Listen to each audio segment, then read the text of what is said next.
Na akong mag-adobo at ayan, yung kanin ko napakarami. So, ngayon kakain ako guys. Tara kumain. Ayan. Sarap.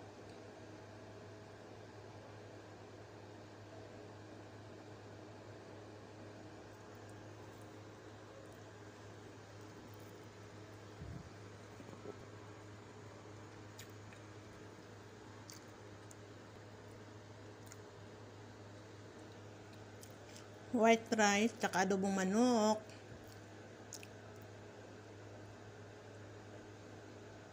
Tapos yun, meron pa dito madami pang manok.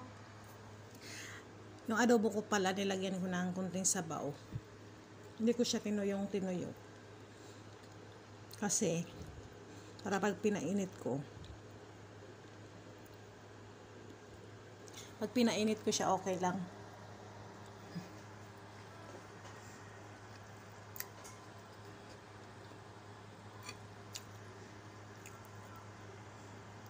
Sili for life.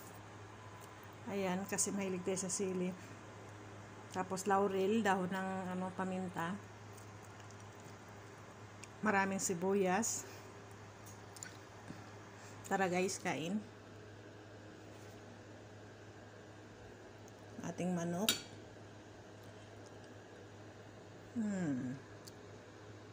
Tara, kain muna tayo guys.